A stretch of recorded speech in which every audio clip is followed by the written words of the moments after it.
Nell, good morning. Welcome to the show. Morning, Katlego. I'm so excited. Lebo has been drinking lemon for the past 2 weeks to make sure that voice. The voice.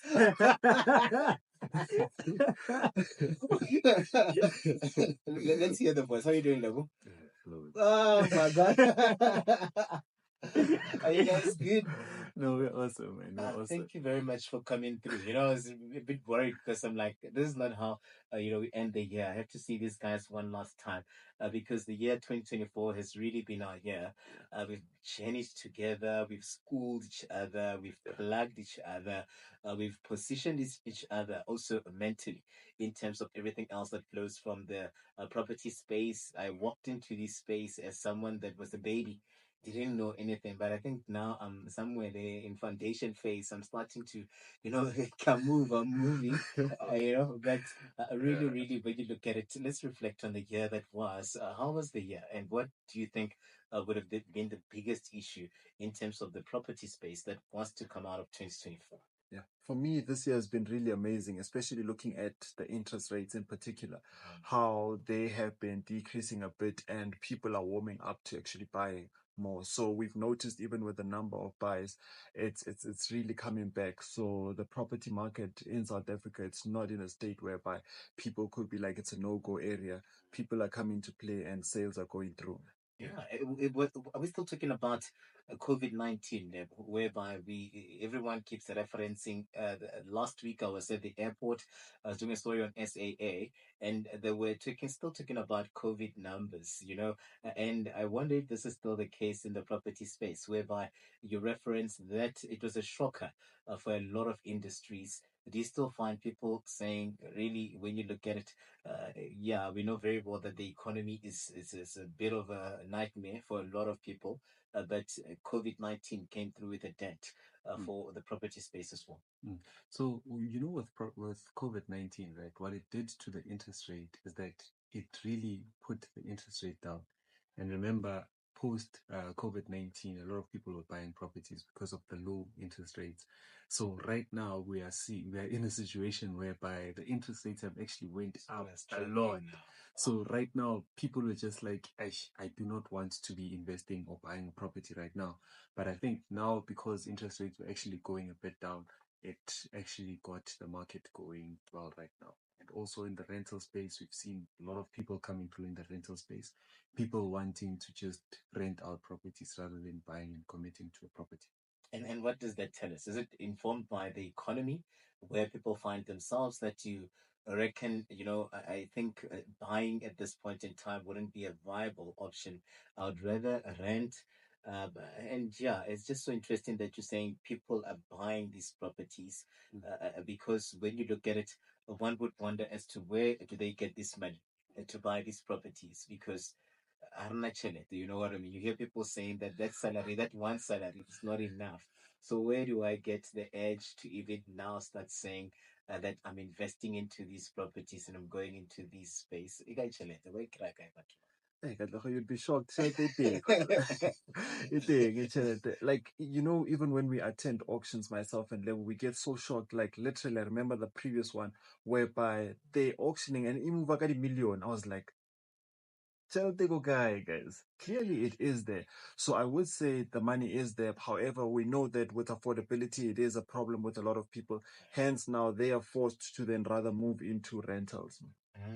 So yeah, but also what does this do, to the property market, to the space, when then we see that a lot of people then are warming up to a certain part of this space. There's seasons in the property market where you can say, indeed, maybe this is 2024 was an era of rentals. 2023 could have been an era of buying, and investing, and everything else in between. Where does it stem from? Does it stem from also the economy, or really it's just that season right now? So it's a bit of both, right? It's a bit of both, whereby we're seeing the economy that's pushing a lot of people to go more towards your rental, especially with a lot of people buying properties during COVID or post-COVID, where interest rates were really down. And now they've gotten bitten and they just like, I wonder if buying a property should be something that I should be considering right now. So for the investor, it's good because a lot of people are flocking into the rental space. However, for the people that are actually buying the properties, that's when we are more looking into that. Should I or should I not? And also, then when you look at how then a lot of people would say it's a little bit of a catch 22 in terms of going into these space when then you don't have the right tools, you don't know where you're going. Do you find people knowing what they're putting themselves or getting themselves into? Or do you find people that would just still excitedly go into this space, buy a property, and then they come back to you guys to say, yo, I need you to help me with this property, either managing it or even selling it, because I don't know what I was doing here. Do you get some people that would find themselves spooked by this decision that they had taken here? Because maybe it was not an informed decision. They went into it excited, or maybe because the money was there or the opportunity was there, and you saw yourself as an entrepreneur, as an investor, and you're like, let's go. You still find those situations, Katlawe, and a lot of people are finding themselves in that ground whereby they have got question marks. But I'd actually like to reflect the week during the weekend whereby we hosted the workshop, and I'm really excited about what happened. You found out that some of our clients were coming up and saying, Jens, I want to give a testimony. Like there's a lady who's in 25 years, she's about 25-year-old. She's into Airbnb and she was talking about the numbers that she got for November. She already collected about 25,000 in November alone. So, like for me, it was really nice because that's where you really see it in terms of the content that we're sharing, whereby someone is implementing. So, yes, there are a lot of people that are still lost. So, there is a lot of work to be done, but there are still results. And that is nice. I'm here for the testimonies, man, because like I need to see it. I need to see that someone is doing it, which is why I always get inspired when I see you guys, because I feel like you're still in it. There's greater benefit to hanging in there and just navigating, being true to yourself, but just staying the course as well. So we want to see more of those tests. I think you must make it a point that each and every event we wrap it up with testimonials, so as to encourage each other here. But let's go into the event. Level, tell us about what happened on the 7th, because I missed it.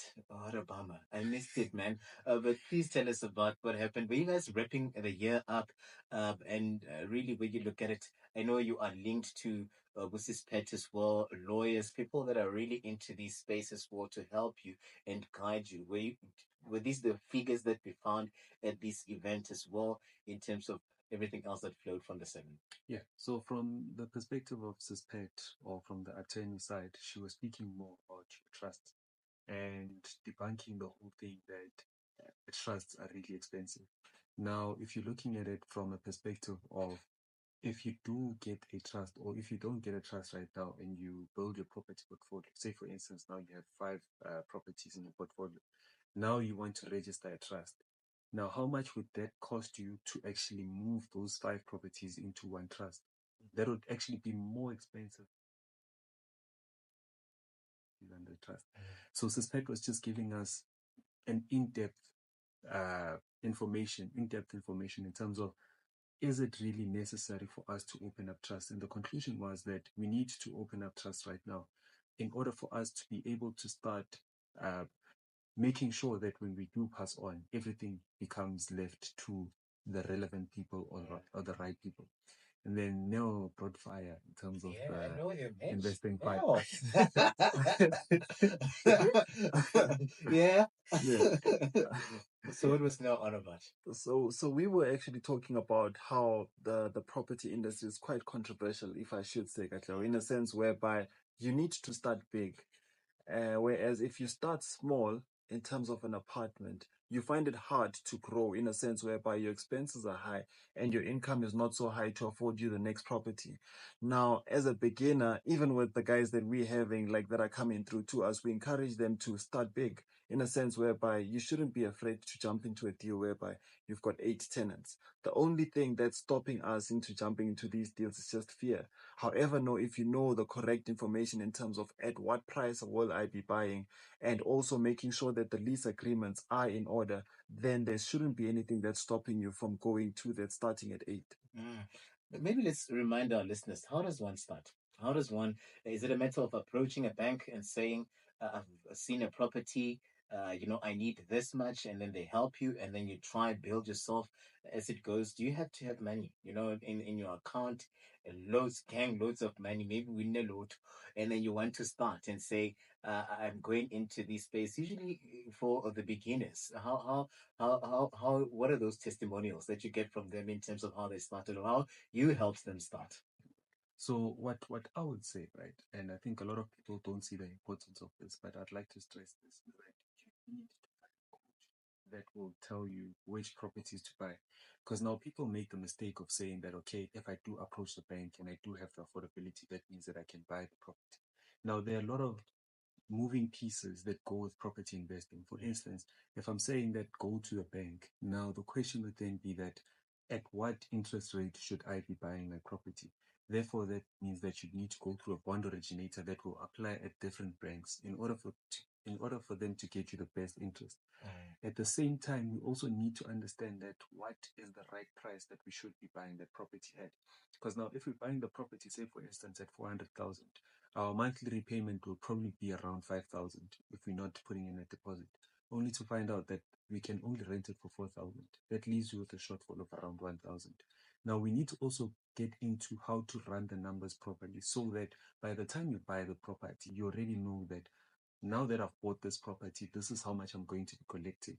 And then when the property gets registered into your name, it is something that you have been expecting, and it's not a shocker that you will be making profit on that property. And how does the house allowance, if maybe you've just joined a new workplace and then they're saying to you that there is a house allowance that we're giving you, how does that feature in terms of where you would want to go as maybe a potential or a future property owner? And the house allowance is quite key, especially when you're looking at your banks, right? When you're I looking would at milk that, The house allowance.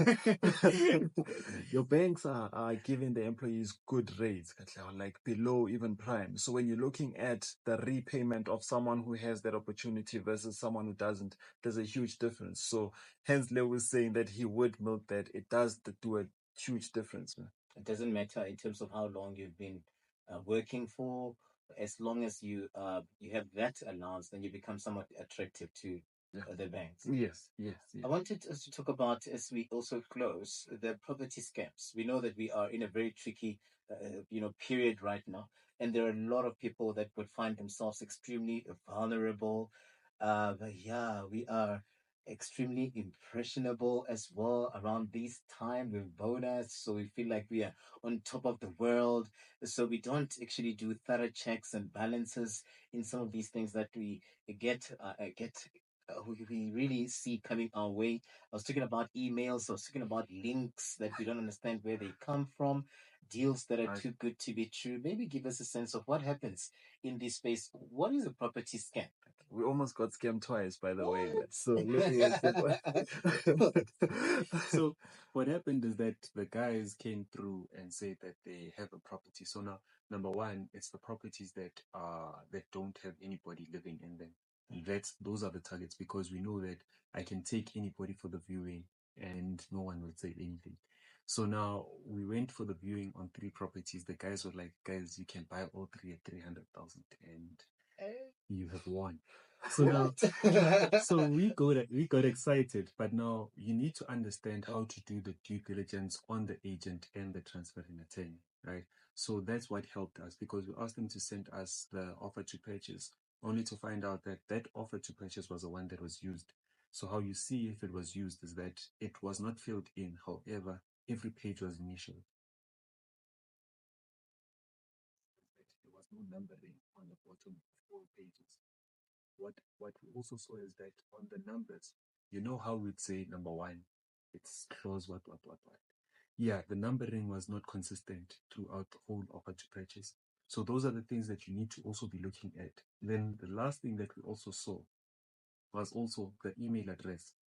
So most estate agencies or attorneys will have a domain. So like with Neo's email is neo@longwealth.co.za. So now there is no company right now that I've dealt with that doesn't have a domain or that uses @gmail.com. So if you're seeing someone that is sending you neo@gmail.com, and this is an offer to purchase that you need to send to them. That's something that you have to be really skeptical about.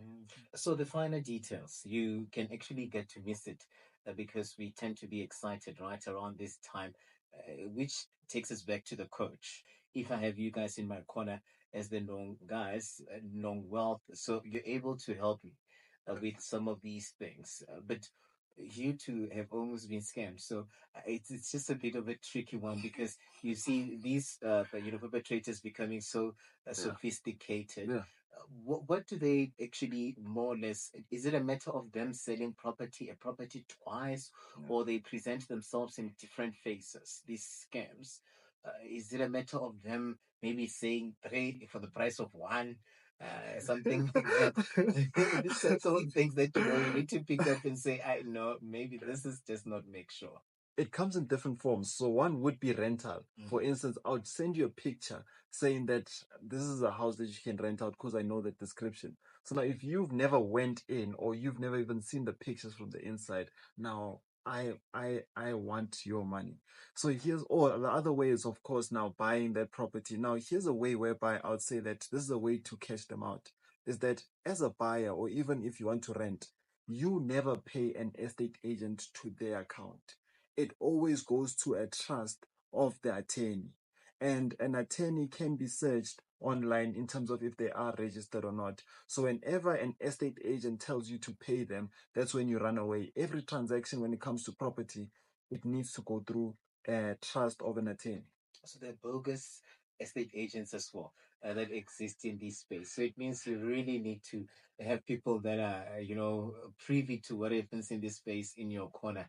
That becomes very important. But also, I mean, you mentioned rentals now. Do we see most people that are vulnerable becoming students, first time students that are coming maybe into Johannesburg, or those that are moving places and the likes?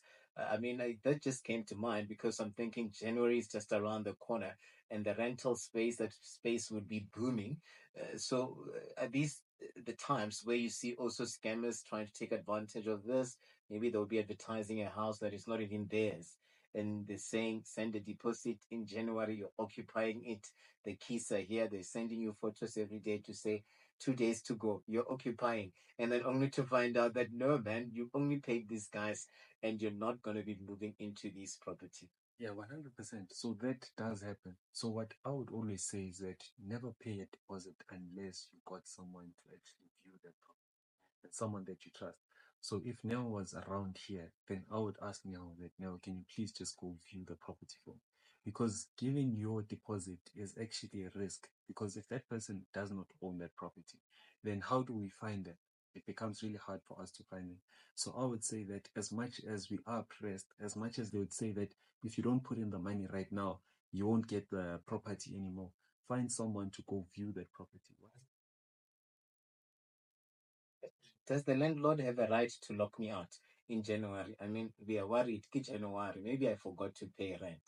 Does the landlord have a leg, or can I negotiate with them to maybe drag it to the end of January? This is us How do we navigate this one? It's a tricky one. playing devil's advocate now because as landlords I'd like to protect them at all costs, but now when it comes to the law again it does protect the tenants when it comes to such situations, but again I'd urge tenants to really think about landlords because every month they have to do those payments. They have their own utilities, That's responsibilities, and the likes. Gents, really appreciate you coming through. Always excited to have you in the studio. This is how we say goodbye to each other in the year 2024. But before we say goodbye, what are you looking forward to in 2025? I'm looking forward.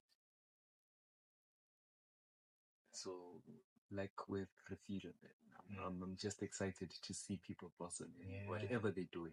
So next year, I'm just excited to do more connections, beyond power, more walking. I see. Yeah. And even with me, it's more about connection. I mean, also seeing you nominated there, it was really exciting. And so just the whole circle growing as a whole, man. Yeah. Nice. Really, really appreciate you. I'm wishing everything of the best to you guys. Growth beyond. We're still together in the coming year, God willing. Please keep safe and let's do it again in 2025. Appreciate it. Yeah. So they're still known brothers. They're the known wealth guys. Please remind us. Let me not mess it up. Where do we find you guys?